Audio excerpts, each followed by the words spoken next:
നമസ്കാരം. ഇന്ത്യൻ രാഷ്ട്രീയത്തിൻ്റെ ചരിത്ര വഴികളെയും പരമ്പരാഗത സമവാക്യങ്ങളെയും ആകെ മാറ്റിമറിക്കുന്ന പുതിയൊരു ശക്തിയായി യുവതലമുറയുടെ കൂട്ടായ്മകൾ ഉയർന്നു വരുന്നത് വരും കാല പൊതു തെരഞ്ഞെടുപ്പുകളിൽ വലിയ സ്വാധീനം ചെലുത്തുമെന്നാണ് രാഷ്ട്രീയ നിരീക്ഷകർ വിലയിരുത്തുന്നത്.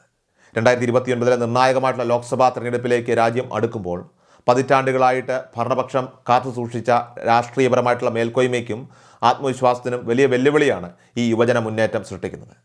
കോക്രോച്ച് പാർട്ടി അല്ലെങ്കിൽ CJP എന്ന പേരിൽ അറിയപ്പെടുന്ന ജനറേഷൻ Z പ്രസ്ഥാനത്തിലേക്ക് രാജ്യത്തെ കോടിക്കണക്കിന് യുവാക്കളാണ് ദിവസങ്ങൾക്കുള്ളിൽ ഇപ്പോൾ ആകൃഷ്ടരാകുന്നത്.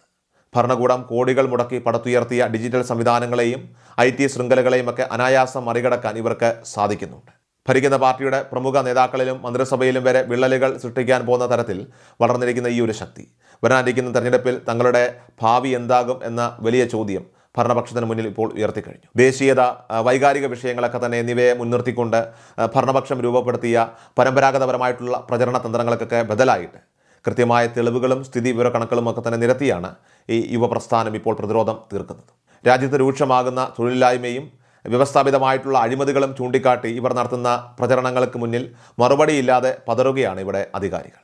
അടുത്തിടെ കേന്ദ്ര വിദ്യാഭ്യാസ മന്ത്രി ധർമ്മേന്ദ്ര പ്രധാൻ രാജിവെക്കാനിടയായ സാഹചര്യം ഭരണമുന്നണിക്കേറ്റ ഏറ്റവും വലിയ രാഷ്ട്രീയ പ്രഹരങ്ങളിൽ ഒന്നായാണ് ഇവിടെ കണക്കാക്കപ്പെടുന്നത്. പ്രത്യേകിച്ചും ഉത്തർപ്രദേശ്, അതോടൊപ്പം തന്നെ ബീഹാർ, മധ്യപ്രദേശ് തുടങ്ങിയ ഹിന്ദി ഹൃദയഭൂമികളിലെ നിർണായകമായിട്ടുള്ള ആ യുവ വോട്ട് ബാങ്കിൽ സർക്കാരിനുണ്ടായിരുന്ന വിശ്വാസ്യത തകർന്നതിൻ്റെ തെളിവാണ് ഈ ഒരു സംഭവം. PM കെയർ ഫണ്ടിലെ സുതാര്യതയില്ലായ്മ, ദേശീയ തലത്തിൽ നടന്ന ചോദ്യപേപ്പർ ചോർച്ചകൾ തുടങ്ങിയ വിഷയങ്ങൾക്ക് സജീവ ചർച്ചയാക്കിക്കൊണ്ട് ഭരണകൂടത്തിൻ്റെ പ്രതിച്ഛായയ്ക്ക് വലിയ ആഘാതമേൽപ്പിക്കാൻ ഇവർക്ക് സാധിച്ചു.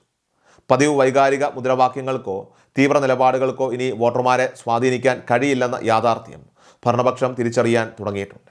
എന്നാൽ ഈ ഭരണവിരുദ്ധ വികാരം സ്വാഭാവികമായിട്ടും തങ്ങൾക്ക് അനുകൂലമാകുമെന്ന് കരുതുന്ന പ്രതിപക്ഷ പാർട്ടികൾക്കും കാര്യങ്ങൾ എളുപ്പമല്ല. പാർലമെന്റിൽ പ്രതിപക്ഷം ചെയ്യേണ്ടിയിരുന്ന ശക്തമായ വിയോജിപ്പുകളും സമരങ്ങളും തെരുവുകളിൽ ഏറ്റെടുത്ത് നടത്തുന്നത് ഈ യുവജന കൂട്ടായ്മയാണ്. അഭിജിത്ത് ദീപ് കെ, സൗരവ് ദാസ്, അശുതോഷ് റാങ്ക തുടങ്ങിയ ഉയർന്ന അക്കാദമിക് പ്രൊഫഷണൽ പശ്ചാത്തലമുള്ള വ്യക്തിത്വങ്ങളാണ് ഈ മുന്നേറ്റത്തെ ഇപ്പോൾ നയിക്കുന്നത്. നിലവിലെ ഭരണകൂടത്തിൻ്റെ നയങ്ങളെ ശക്തമായി വിമർശിക്കുമ്പോഴും പരമ്പരാഗത പ്രതിപക്ഷ പാർട്ടികളോട് ഇവർ പുലർത്തുന്ന അകൽച്ച ശ്രദ്ധേയമാണ്. മാറ്റം ആഗ്രഹിക്കുന്ന യുവ വോട്ടുകൾ പ്രതിപക്ഷത്തിലേക്ക് പോകാതെ ഈ പുതിയ രാഷ്ട്രീയ പ്രസ്ഥാനത്തിലേക്ക് കേന്ദ്രീകരിക്കുന്നത് പ്രധാന പ്രതിപക്ഷ സഖ്യത്തിനും വലിയ ആശങ്കയുണ്ടാക്കുന്നുണ്ട്.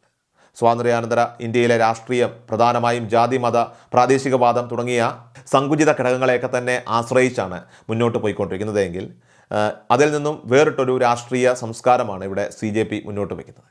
പ്രവേശന പരീക്ഷാ ക്രമക്കേടുകൾക്ക് ഇരയായ വിദ്യാർത്ഥികളുടെ കുടുംബങ്ങൾക്ക് അർഹമായ നഷ്ടപരിഹാരം ഉറപ്പാക്കുന്നതിലും അതോടൊപ്പം തന്നെ അവർക്കെതിരെയുള്ള കേസുകൾ പിൻവലിക്കുന്നതിലും ഇവർ നടത്തിയ ഇടപെടലുകൾ വലിയ ജനശ്രദ്ധ നേടുകയുണ്ടായി. ജാതിമത ചിന്തകൾക്ക് അതീതമായി ചിന്തിക്കുന്ന മിലേനിയൽ, ജെൻസി വോട്ടർമാരെ ഒരു കുടക്കീഴിൽ അണിനിരത്താൻ ഇവർക്ക് സാധിച്ചാൽ അത് നിലവിലെ ഭരണ സംവിധാനത്തിൻ്റെ തന്നെ പതനത്തിന് വഴിവെക്കുന്നതായിരിക്കും. പ്രക്ഷോഭങ്ങളോടെ എപ്പോഴും മുഖം തിരിച്ചു നിൽക്കാറുള്ള ഭരണ നേതൃത്വം പോലും ഈ യുവജന ശക്തിയെ തണുപ്പിക്കാൻ അനുനയ നീക്കങ്ങൾ നടത്തുന്നത് ഈ അപകടം മുന്നിൽ കണ്ടുകൊണ്ടാണ്.